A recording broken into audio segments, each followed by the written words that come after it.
Hello dear students, आप सभी का स्वागत। मैं डॉक्टर संजीव बिथरिया आज आपके सामने फिर से अगली इकाई यानी 11वीं इकाई एक दल के प्रभुत्व दौर के क्वेश्चन आंसर लेकर आया हूं। तो आइए समय को न बर्बाद करते हुए सीधा प्रश्न टू द पॉइंट बात करते हैं। भारतीय राष्ट्रीय कांग्रेस का गठन कब हुआ? तो आप ये सभी को मालूम है, भारतीय राष्ट्रीय कांग्रेस का गठन 25 दिसंबर 1985 को हुआ। ठीक है बच्चों, अगला जो प्रश्न है आपके सामने, भारतीय जनसंघ पार्टी के संस्थापक कौन थे? ये भी बहुत इंपोर्टेंट प्रश्न है। तो पंडित श्यामा प्रसाद मुखर्जी को भारतीय जनसंघ का संस्थापक माना जाता है। आजकल जनसंघ पार्टी आजकल नहीं है, जनसंघ का ही एक और अच्छा परिष्कृत बड़ा रूप जो भारतीय जनता पार्टी वो ही है। उस समय जनसंघ का चुनाव चिन्ह बच्चों दीपक हुआ करता था, आपकी बुक में आपने देखा होगा। तीसरा, स्वतंत्र पार्टी की स्थापना किसने की थी? तो स्वतंत्र पार्टी की स्थापना सी राजगोपालाचारी द्वारा की गई थी। वर्तमान में मतदान का प्रचलित जो तरीका है उसको हम कहते हैं EVM, electronic voting machine. EVM यानी बच्चों इलेक्ट्रॉनिक वोटिंग मशीन।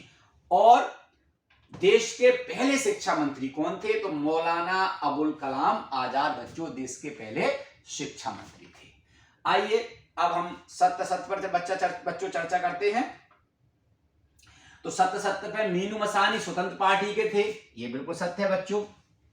एस.ए. डांगे भारतीय कम्युनिस्ट पार्टी के थे, जी हां बच्चों, ये बहुत बड़े समाजवादी विचारधारा के कम्युनिस्ट पार्टी के संस्थापक सदस्यों में एक रहे।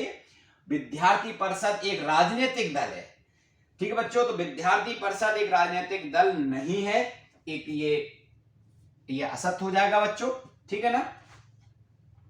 चौथा देखते हैं, किसान संगठन लोकसभा का चुनाव लड़ता है, बिल्कुल नहीं लड़ता बच्चों, ये दबाव समूह है, ये राजनीतिक पार्टी नहीं है।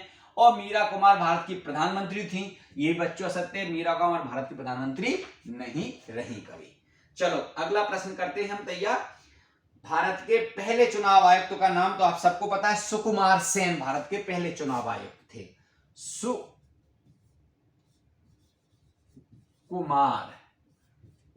सेन भारत के पहले चुनाव आयुक्त थे। नंबर 2, आपसे पूछ रहे हैं कामराज योजना 8 अगस्त 1963, 8 AUG कर लो और 1963 हो जाएगा बच्चों। जनसंघ का चुनाव मैंने आपको बताया था, जनसंघ का चुनाव चिन्ह तो यहां आ भी गया, दीपक कर लेना बच्चों, ठीक बच्चों। स्वतंत्र भारत के विधि मंत्री डॉक्टर भीमराव अंबेडकर, लिख लेना बच्चों, इधर बड़ा है तो क्या लिख लोगे? डॉक्टर भीमराव अंबेडकर साहब, जो हमारे संविधान निर्माता, संविधान की ड्राफ्टिंग कमेटी के अध्यक्ष, ठीक बच्चों। और अशोक मेहता, ये प्रजा पार्टी संबंध था इनका, प्रजा पार्टी से। प्रश्न नंबर 4 बच्चों, स्वतंत्र भारत का पहला आम चुनाव 1951-52 में पहला चुनाव हुआ था।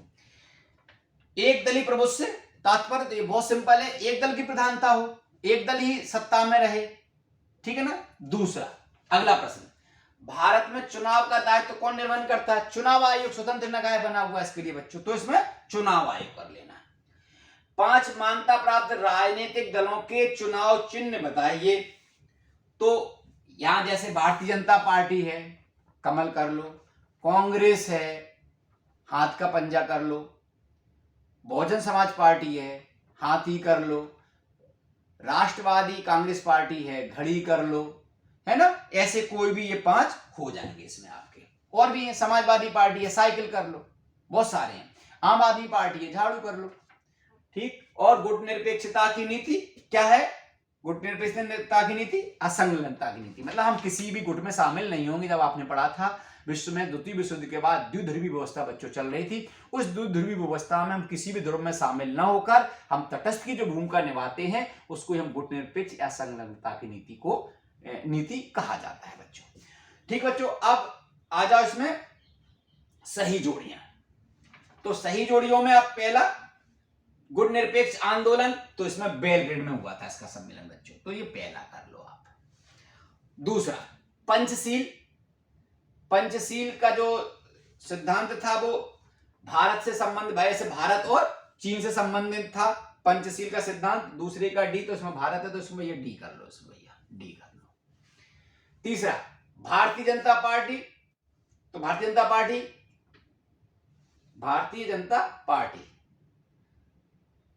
अब इसमें जनसंख्या लिखा है तो यहां जनसंख्या कर लो, और तो वैसे तो मुझे इसमें कुछ समझ में बच्चों आ नहीं रहा है, ये तीसरा हो जाएगा इसमें।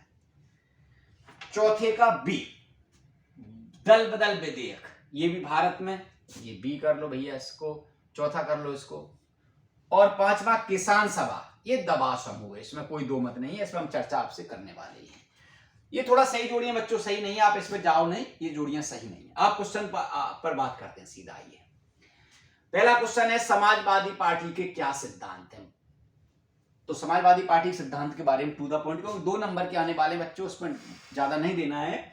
एक धर्मनिरपेक्ष और लोकतांत्रिक विचारधारा के साथ समाजवादी पार्टी एक समाजवादी समाज बनाने में विश्वास करती है, जो समानता के सिद्धांत की बात भी कहती है। ये पहला आंसर हो गया। दूसरा, जनमत क्या है? बहुत सरल है, उसका नाम ही जनता का मत। जनता जहां अपना समर्थन देती हो, अब वो समर्थन किस रूप में दे रही है वो बात एक अलग हो गई। जनमत यानी जनता का मत या राय। वर्तमान समय में मतदान जनमत का सबसे सशक्त माध्यम है।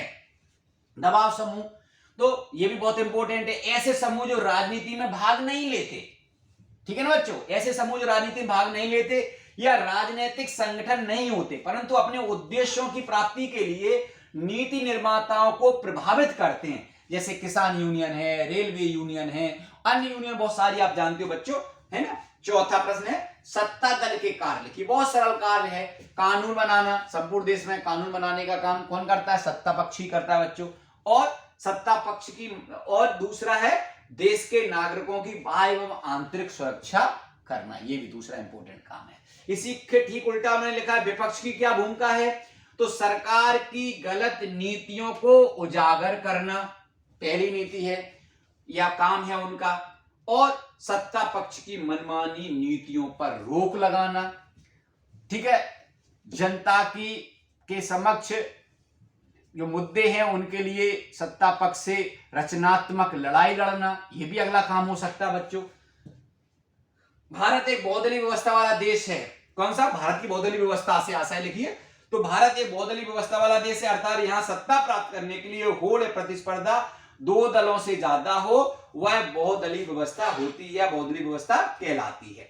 7वां प्रश्न है बच्चों एक दलीय प्रभुत्व के लाभ और हानि। तो मैंने यहां पहले आपको ये बताने का प्रयास किया कि एक दलीय व्यवस्था है क्या। जिस शासन व्यवस्था में शासन की नीतियों पर एक ही राजनीतिक दल का नियंत्रण हो और सरकार की नीति निर्धारण में भी वह दल प्रभावी हो, तो इस व्यवस्था को एक दलीय व्यवस्था कहते हैं। अब लाभ क्या बच्चों इसका?